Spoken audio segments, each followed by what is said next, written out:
नमस्कार दोस्तों, मैं आशा करती हूँ आपका दिन शुभ हो। क्या आप धन के पीछे भाग रहे हैं? अगर आप भी धन के पीछे भाग रहे हैं, तो आज की कहानी आपके लिए है। चलिए फिर कहानी शुरू करते हैं। एक छोटे से गांव में रहने वाला लड़का शहर जाकर नौकरी करने लगा। नौकरी चेंज करता और फिर दूसरी नौकरी करता।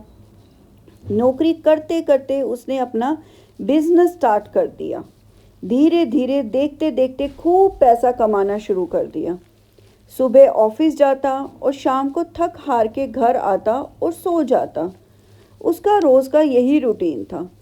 15-20 साल लगातार काम करने के बाद में व्यक्ति ने खूब पैसा कमा लिया था। लेकिन उन 20 साल में उसने ना कभी किसी की मदद की, ना पैसों को किसी भी तरह से खुद के ऊपर खर्च किया। वह कभी भी पैसों से ना ही कहीं घूमने गया, ना ही खुद के लिए कोई कपड़े खरीदे। बस जितनी ज़रूरत थी उतने ही कपड़े खरीदे, और ना ही उसने खुद के मन की कोई इच्छा कभी पूरी की। और उसका सिर्फ एक ही लक्ष्य था, पैसा कमाना और बस पैसा कमाना। वह पैसे जमा करने में ही अपनी ज़िंदगी के दिन बिता रहा था। लेकिन उसको यह नहीं समझ आ रहा था कि धीरे धीरे उसका शरीर बूढ़ा होता जा रहा है।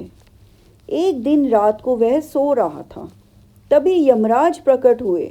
यमराज ने उस व्यक्ति से कहा कि तुम्हारा समय यहीं पर ख़त्म होता है, तुम्हें मेरे साथ चलना होगा। तब व्यक्ति ने यह बात सुनी तो वह एकदम हक्का बक्का रह गया और उसके होश उड़ गए।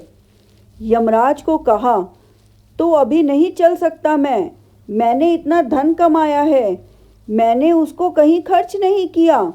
यमराज बोले, ऐसा नहीं हो सकता, आपको हमारे साथ चलना ही पड़ेगा।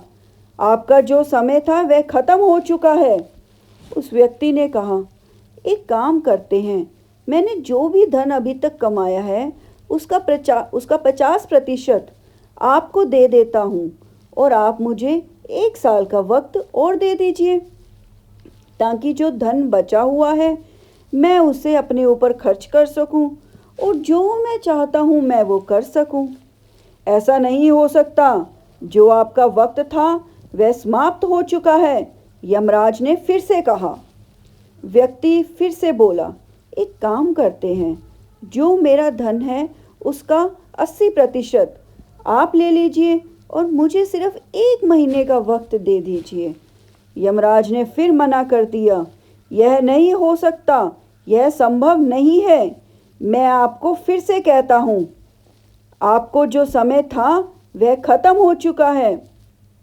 व्यक्ति ने कहा, एक काम कीजिए, आप मेरी सारी धन संपत्ति रख लीजिए और मुझे सिर्फ 1 घंटे का समय और दे दीजिए।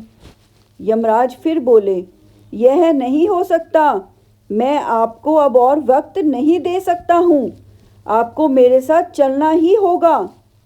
व्यक्ति फिर बोला, मैं आपके साथ चलता हूँ, लेकिन मुझे कुछ मिनट तो दे दीजिए, यह आप मेरी आखिरी इच्छा मान लीजिए। यमराज ने वह बात सुनी और उसको कुछ मिनट का वक्त दे दिया। कुछ मिनट में व्यक्ति ने एक पत्र लिखा। जो भी यह पत्र पढ़े वह आगे किसी और को दे दे, ताकि कोई दूसरा भी इसे पढ़े सके। उस पत्र में क्या लिखा था? उस पत्र में लिखा था कि मैंने अपनी पूरी ज़िंदगी पैसे कमाने में ही गुजार दी। आज मेरे पास इतनी बड़ी राशि है, मैं चाहूँ तो बहुत बड़ा साम्राज्य खरीद सकता हूँ, लेकिन मैं अपने जीवन का 1 घंटा भी नहीं खरीद पा रहा हूँ। धन हमारे जीवन के लिए ज़रूरी है, लेकिन धन समय को खरीद नहीं सकता, और जो समय बीत गया है वह समय कभी वापस नहीं आ सकता। तो दोस्तों, इस कहानी से हमें क्या सीखने को मिलता है? यह एक छोटी सी कहानी हमें बहुत बड़ी बात सिखाती है। जिंदगी में बीता हुआ समय कभी वापस नहीं आता। समय और जीवन दोनों ही बहुत अमूल्य हैं। आप जहाँ भी इनका प्रयोग करें, अच्छी जगह प्रयोग करें। पैसे ज़रूर कमाइए, बचत भी कीजिए, लेकिन अपनी कमाई से अपनी इच्छाएं पूरी कीजिए और हो सके तो गरीब लोगों की ज़रूर मदद कीजिए। ना जाने कब आपको मृत्यु का बुलावा आ जाए और आप उस वक्त को यह सोचें तो अभी करना था, यह भी रह गया।